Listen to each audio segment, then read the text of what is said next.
The real Peaky Blinders were the hooligans of Birmingham in the 1890s. Before that, they'd been called sloggers and they were involved in slogging gangs. And the term sloggers and slogging gangs continued to use throughout the 1890s as well. By the early 20th century, the Peaky Blinders had disappeared. They fought with belt buckles, with metal-tipped boots, with fire irons, with knives. They fought with handkerchiefs that were filled with stones and wrapped up. The name Peaky Blinder is not mentioned until 1890. In the early part of that year, a young man, an innocent man, was in a pub, got picked on by a gang. He went to go home, he was violently assaulted, his head hit the pavement, they attacked him with belt buckles, and he was in fear of his life. He managed to get up and eventually find safety, although afterwards he was so badly hurt, he ended up having an operation on his head and staying in hospital. That incident was reported locally, but there was no mention of the name of the gang. But a few days later, in a number of national publications, including one in London, they reported a letter had been sent to the Birmingham press stating the attack had been carried out by the Small Heath Peaky Blinders. That's the first mention that we get of the name Peaky Blinder.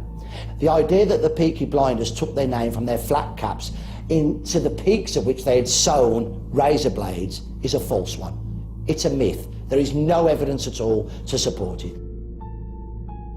My belief is that the name Peaky Blinder came from the fashion for wearing flat caps, which started to take over with young men in Birmingham and Manchester and other big towns and cities from the 1880s. Before that, working class men wore billycocks, a type of bowler hat, and older men continued to wear them. But these lads wore flat caps with short peaks, hence peakies. The response in working class neighbourhoods where people were scared of the Peaky Blinders in the 1890s. One of them was my great-grandfather, Edward Derrick, who pinched a basket carriage. That was a big basket on 3 wheels. They caused mayhem where they were allowed to, and they picked on the innocent. I've got no respect for my great-grandfather because he would turn into a wife-beater. My great-great-grandfather, his father John, was a slogger in the 1880s. These weren't men to be respected. They were men to be looked down upon for the way that they treated the innocent and treated women very often. What do you think, Grandpa? This family does everything open. You have nothing more to say to this meeting, Thomas? No. Nothing that's women's business. This whole bloody enterprise was women's business while you boys were away at war. What's changed? We came back. The series is beautifully shot and atmospheric, and there's bits and pieces of history that are brought together and been melded, and that's good drama. One of the things for me as a historian that stands out is the strong women, and I would congratulate the writer on that. I come from a long line of strong women. In Birmingham, we don't say it's your parents' house. If you're working class, you say it's our mum's. And your mum is the most important person, and the mother of your mum is the second most important person. So one of the great strengths, I think, of the series has been to show the strength of working class women.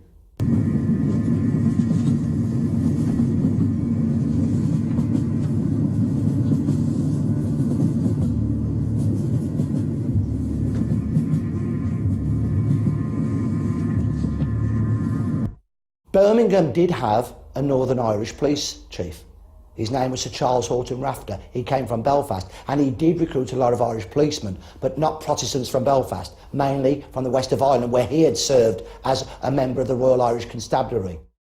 He was a very strong man. He came to Birmingham in 1899, and one of the reasons many people think at the time he was appointed was to put down the Peaky Blinders, which he did within a few years. But there was no real police corruption on a large scale, other than for street bookmakers like my granddad and others. We used to pay the coppers 5 shillings a week, 25 pence a week to the policemen on the beat because they tried to arrest you. So for that fee, not all of them took it, but for that fee they would come round and tell us when we were going to be pinched. So you would put up a man who had never been pinched before as a dummy. You're the first bloke we've had in here today with no criminal record. Arthur, we can stand him up. Do you know what that means? New Home Secretary wants something done about illegal gambling. Right, bloody time. So we help our coppers make their quota of convictions by having men stood up to be arrested. First offence, you'll get a week inside. We'll give you £5 for your trouble. How does that sound, cowboy? Yeah. By the early 1900s, the Peaky Blinders are gone. Why had they gone? Strict policing, better policing. Sir Charles Horton Rafter was probably responsible for that in Birmingham. Stronger sentences when people were brought up for violence. But also, I think, changing social conditions. More and more people were now growing up who'd been to school and had discipline instilled in them. Schooling didn't become compulsory until the early 1880s. And on top of that, in many poor areas, socially minded vicars, particularly from High Church of England parishes, were setting up youth clubs and especially boxing clubs. And I think there's a book waiting to be written and a programme waiting to be made about the impact of boxing, self-discipline and self-respect from boxing on the decline of gang warfare in Birmingham and Manchester and London in the early 20th century. The Peaky Blinders series has had a positive impact because lots of people want to know more about Birmingham and its history, and it really is exciting for people from Birmingham and I think from the West Midlands as a whole to hear and see about people from our city. It's beautifully shot. The role of women really is true to life, and there's bits and pieces of historical fact that have been brought together from different periods. But I think it is very, very important that people don't run away with the image that Birmingham was on the edge of revolution, that Birmingham was like a mafia-run city, and that there was sex and violence going on in every street every day. Poorer people were remarkably respectable and strove for respectability. I'm proud to come from backstreet Brummies who were like that.